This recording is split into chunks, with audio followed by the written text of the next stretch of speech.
escritos, digámoslo así, aparecen como eje de abscisas y eje de ordenadas. En realidad ahí lo que te están diciendo es eje X o eje Y. Esos son los nombres que vemos ahí. Nosotros en el plano cartesiano podemos ubicar pares ordenados, ¿verdad? Los pares ordenados son coordenadas rectangulares. Bueno, ¿por qué razón coordenadas? ¿Por qué razón pares? Se llaman pares ordenados porque van de dos en dos, de par en par, y ordenados porque siempre van en orden. Primero el X y después el Y, siempre en ese mismo orden. Aquí tenemos un ejemplo de plano cartesiano ya calibrado, o sea, con las diferentes numeritos, ¿verdad? Entonces, cuando nosotros nos damos un par ordenado, cualquiera que sea, digamos que yo quiero ubicar el par ordenado A, que sería 3,2, ¿verdad? Yo siempre voy a determinar este primer numerito, lo voy a ubicar en el eje X y este segundo en el eje Y. Eso es muy, muy importante que lo sepan y es básico en cualquier trabajo que tenga que ver con plano cartesiano. Entonces, para ubicar este par ordenado, por ejemplo, el par ordenado A 3,2, yo me ubico primero en el punto A del X, perdón, el punto X, el primer número del eje X, que sería 3. Voy aquí y cuento, bueno, aquí está el 1, el 2 y el 3 en el eje X, aquí está el 3. Ahora voy a ubicarme en el eje Y. En el eje Y sería 2, entonces busco el eje Y, que es el vertical, y ubico el 2. 1, 2, sería este de aquí, ¿verdad? Ahora yo voy a unir esos dos puntos con un rectángulo, por eso se llama coordenadas rectangulares, porque yo voy a unir esos dos puntos, o esos dos números, los voy a unir a través de un rectangulito. Y donde se intersequen ellos, donde se crucen, ahí va a ser el punto, ¿verdad? Entonces yo voy aquí y el cruce o el punto de intersección es este de aquí. Por lo tanto, a ese punto yo lo voy a llamar el punto A con coordenada 3,2. Esas son las coordenadas de ese punto. Un punto más, simplemente para hacer otro ejemplo. Digamos que yo quiero ubicar el punto B, menos 4,2. ¿Verdad? Igual, siempre este primer punto, este de aquí, o este primer numerito, lo voy a ubicar en el eje X. Entonces yo busco el eje X. Menos 4, quiere decir que voy para atrás, más bien, no aquí, sino para atrás. Menos 1, menos 2, menos 3, menos 4, aquí. Perdonen eso. Y aquí voy al número 2, el siguiente número, que tendría 2, entonces este 2 recordemos que es en el eje Y, entonces me ubico en el eje Y, que es en el eje vertical, y voy a ubicar el número 2, que sería 1, 2. Y entonces simplemente a través de un rectangulito yo voy a ver dónde se intersecan ellos, ¿verdad? Aquí rápidamente yo puedo ver que la intersección de ellos es en este punto de aquí. Entonces, este puntito de aquí donde ellos dos se intersecan, lo voy a llamar como B. Y sería coordenada menos 4,2. Estos son pares ordenados o coordenadas rectangulares. ¿De acuerdo? En una función cuadrática tenemos, primero que todo, de acuerdo a este ejemplo, tenemos la concavidad hacia arriba. Cóncava hacia arriba. Vea que en este caso de aquí tenemos el eje de simetría, este de aquí, que parte a la función cuadrática en dos partes iguales. ¿De acuerdo? Este eje de simetría es el punto o el número que está aquí en el eje. El eje de simetría en este caso es x igual 3. Tenemos las intersecciones con el eje x que dijimos que eran los ceros o soluciones de la ecuación, ¿verdad? Esta de aquí, que tenemos dos soluciones, son dos pares ordenados. Las soluciones siempre van a ser pares ordenados. En este caso particular tengo el par ordenado 1,0 y aquí tengo el par ordenado 5,0. Tenemos la intersección con el eje Y, eso, pero también la podemos localizar. En este caso particular sería en Y igual 0,5. Esas son como quien dice las cosas que yo le puedo sacar a una ecuación cuadrática de manera gráfica. Esta ecuación o esta función es de manera gráfica. ¿De acuerdo? Sin embargo, existe también una representación de la función cuadrática algebraica. Y la función cuadrática algebraica se representa de la siguiente manera. F de x igual a ax al cuadrado más bx más c, donde a, b y c son números.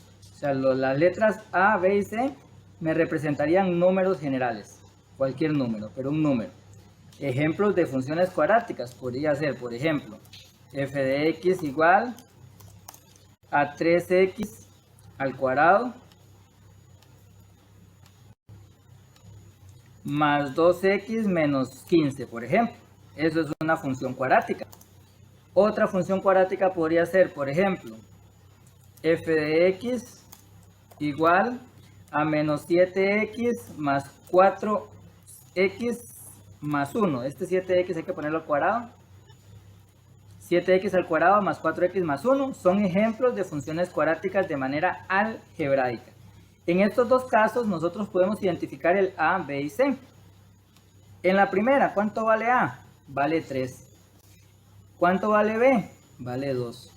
¿Cuánto vale c? Vale menos 15. Siempre el signo va con el de la izquierda, ¿de acuerdo? En la otra, en este segundo ejemplo, la representación algebraica, ¿cuánto vale a? Menos 7. ¿Cuánto vale b? 4. ¿Y cuánto vale c? 1. ¿De acuerdo? Esta es la representación algebraica. Esta representación de la función cuadrática siempre tiene que ir en orden. Por ejemplo, si yo tengo una función cuadrática, por ejemplo, f de x igual a 7 más 4x al cuadrado menos 1, por ejemplo, menos 1, ¿verdad? Ahí. Eso es una función cuadrática, claro que sí, pero yo puedo, por ejemplo, bueno, aquí me faltó, digamos que una x, aquí, pongámosla aquí, para ponerla aquí, una x, ¿verdad? ¿Eso es una función cuadrática? Claro que sí. Sin embargo, está desordenada. Sin embargo, dada desordenadamente, ¿verdad? No puedo decir, por ejemplo, que la a es 7. No. La a siempre va a ser el número que acompaña a la x al cuadrado. En este caso, la a sería el 4. La b sería el número que acompaña a la x, no el que está en segundo lugar, sino el que acompaña a la x, que sería menos 1. Y la c es el número que está siempre solito. Cuando existe, inclusive, hay funciones cuadráticas que no tienen algunos de los números. Por ejemplo, yo puedo decir que una función f de x igual a x al cuadrado menos 1. Eso es una función cuadrática, por supuesto, ¿verdad? En este caso particular, el a vale 1. El a vale 1. Entonces, a sería igual a 1. ¿Verdad? El b de esa función no está. Como no está, vale 0. Recordemos que el b es el número que acompaña a la x con grado 1. Y aquí, como no hay ninguna x con grado 1, entonces la b vale 0. Y el c es el número que está solito. En este caso sería menos 1. O sea, en la función cuadrática siempre tienen que tener los tres valores. Y siempre tiene que haber una variable con potencia al cuadrado, porque si no, no sería función cuadrática. Esa sí siempre tiene que existir, nunca puede valer 0, siempre tiene que ser algún número diferente de 0. Pero los otros, b y c, podrían ser cualquier número, inclusive si no está presente, podría ser 0. ¿De acuerdo? Entonces eso sí es muy importante.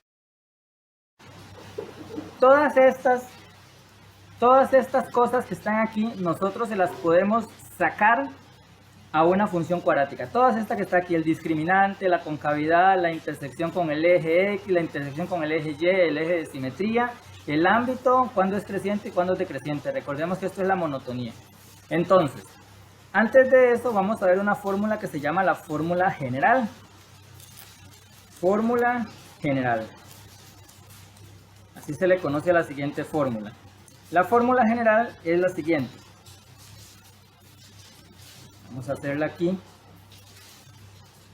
La fórmula dice menos b más menos, vamos a colocar aquí más menos, está muy largo, vamos a colocarlo aquí. Recordemos que Paint no tiene editor de ecuaciones, entonces a veces nos cuesta mucho. Menos b más menos, y aquí viene algo que sí, que es b al cuadrado menos 4 por a por c sobre 2 por a. 2 por a. Esto que está aquí se llama fórmula general y es muy importante que se la aprenda de memoria, porque a partir de ahora le va a aparecer en todos lados. A veces aparece parte de ella, que es lo que vamos a estudiar. A veces, por ejemplo, aparece esta parte de adentro, que en realidad esta parte de adentro se llama discriminante y se representa con un triangulito. En matemática el discriminante se representa con un triangulito. Veámoslo aquí en esta fórmula. Vea, ese triangulito que está aquí indica o representa el discriminante. O sea, cuando yo voy a aplicar una fórmula, cualquiera que sea, yo me tengo que ir a la expresión algebraica y primero que todo ordenarla. Luego, ahí obviamente van a venir diferentes formas de calcularla, pero primero lo que tengo que hacer es ordenarla y sacar los números A, B y C. Porque todo esto que está aquí, toda la información que nosotros le saquemos a la ecuación o a la función cuadrática, es a través de fórmula. Todo.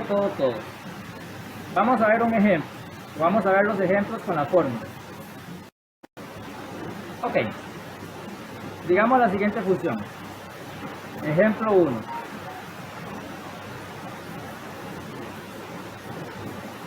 Analice la función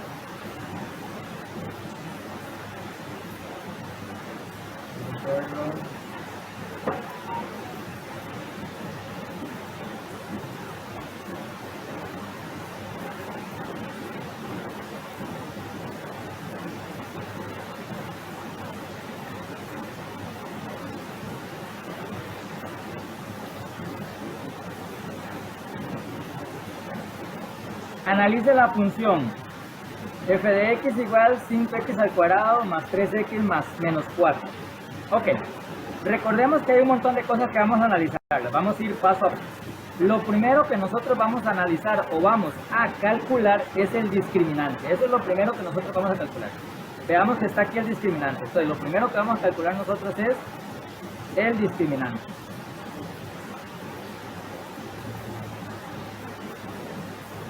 Discriminante. Recordemos que el discriminante es una fórmula, ¿no? Y se representa con un triangulito. La fórmula del discriminante es igual a b al cuadrado menos 4 por lo que vale a por lo que vale c. Ese es el discriminante. Entonces, lo primero que yo voy a hacer es calcular el discriminante. Entonces yo calculo el discriminante. El discriminante es igual. Recordemos que lo primero que yo voy a hacer es calcular los valores de A, B y C. Entonces vamos a sacarlos de aquí. El valor de A, en este caso, sería 5. El valor de B, en este ejemplo, sería 3, porque es el que acompaña a la X con grado 1. Y el valor de C, en este caso, sería menos 4. Ahí tengo los valores que yo voy a utilizar en todas las fórmulas que me aparecen. Entonces, para calcular el discriminante voy a sustituir los valores. B al cuadrado, o sea, en este caso 3 al cuadrado. Menos 4 por lo que vale A vale 5, por lo que vale C, y C vale menos 4, ¿verdad? Eso. Entonces yo calculo todo esto. Voy a la calculadora. ¿Puede ver la calculadora ahí?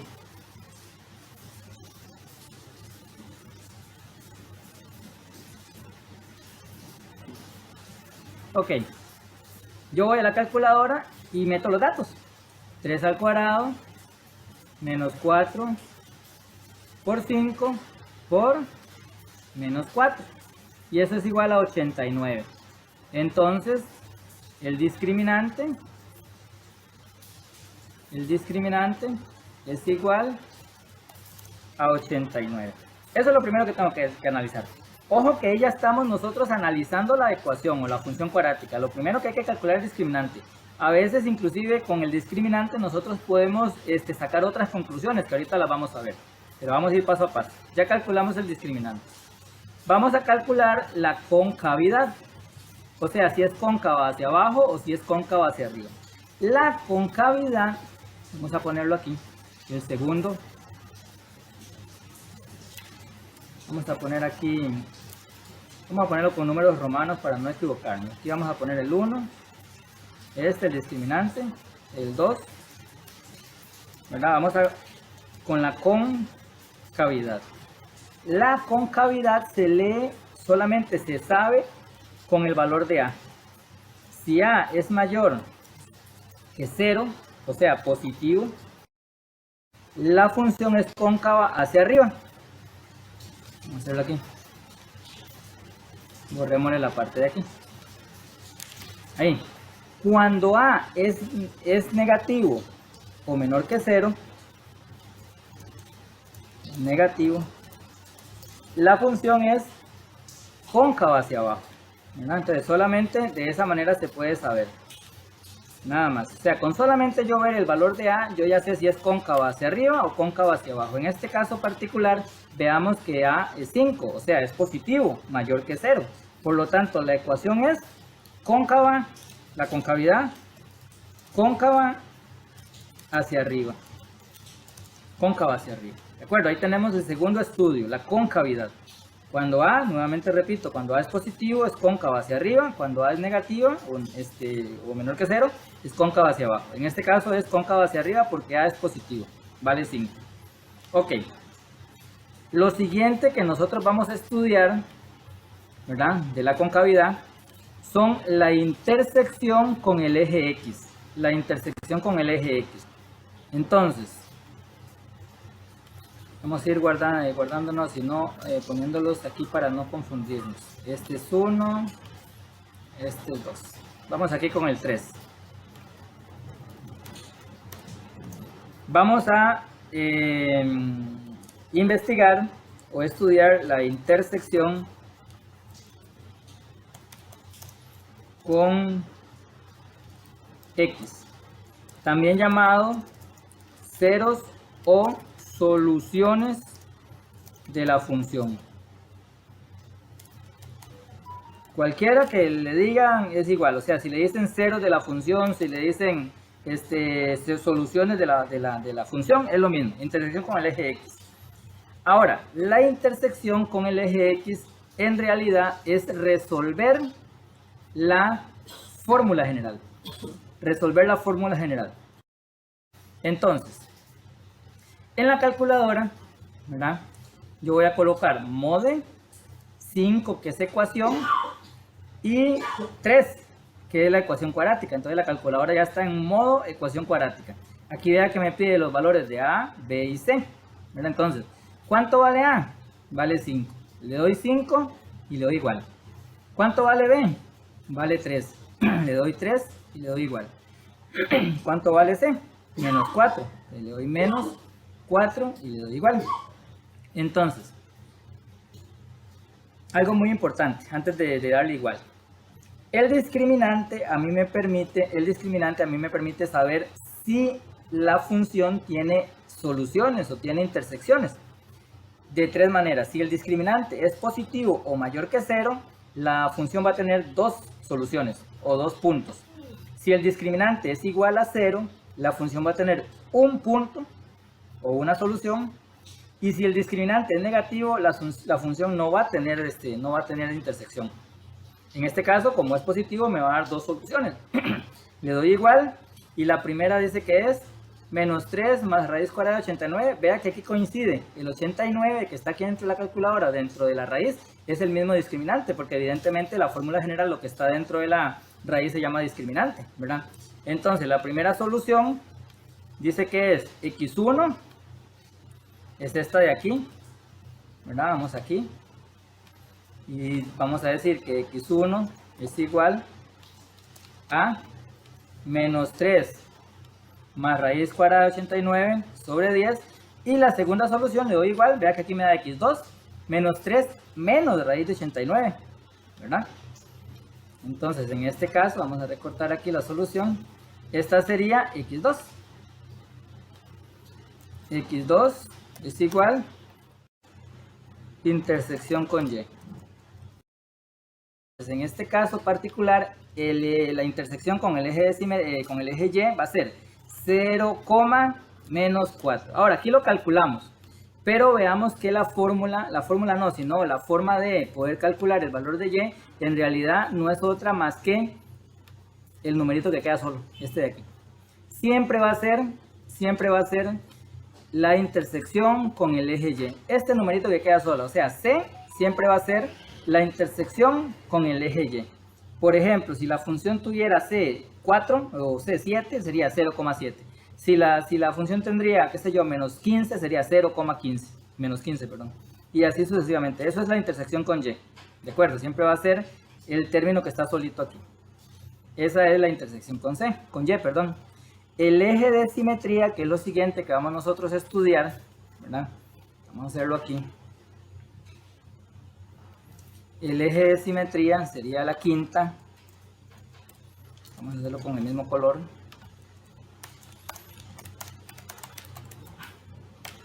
El eje de simetría es una fórmula. La fórmula para calcular el eje de simetría es esta de aquí. Vamos a ver. Aquí está. Menos B sobre 2 por A. Esa es la fórmula para calcular el eje de simetría. Igual vea que simplemente sustituir.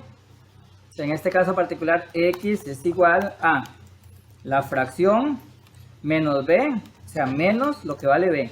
En este caso vale 3. Si fuera B negativo, si fuera menos 3, sería menos, quedaría más. Pero entonces es importante eso.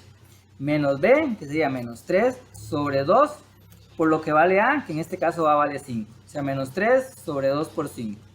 En este caso, ¿verdad? Volvemos a la calculadora, modo de 1, para volver a la calculadora normal, y tenemos menos 3 sobre 2 por 5. Y eso es igual a menos 3 sobre 10. ¿Verdad? Menos 3 sobre 10 sería el resultado. X es igual a menos 3 sobre 10. Y este sería el eje de simetría. ¿Verdad? Este sería el eje de simetría. Sería monotonía. La monotonía es decir, donde es creciente y donde es decreciente. O al revés, decreciente, creciente. Siempre va a ser intervalos, ¿verdad? Entonces, vea qué sencillo que se saca la monotonía. Primero, yo voy a ver cómo es la concavidad. Como es cóncava hacia arriba, o sea, la función tiene esta forma, ¿verdad? Aquí vamos a poner aquí, la función tiene esta forma. Quiere decir que primero decrece y después crece.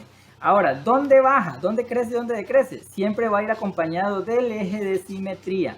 Entonces, por ejemplo, aquí, si nosotros partimos a la función aquí a la mitad, ¿verdad? Aquí, con una linecita, ahí, este punto de aquí, vamos a pintarlo con otro color, digamos que amarillo, este punto de aquí, va a ser en X menos 3,10, este de aquí. Entonces, esta función empieza decreciendo. Quiere decir que viene decreciendo, viene del infinito, o sea, abrimos corchetes, lo dejamos abierto, del infinito negativo y llega hasta esto de aquí, hasta menos 3 sobre 10, ¿verdad?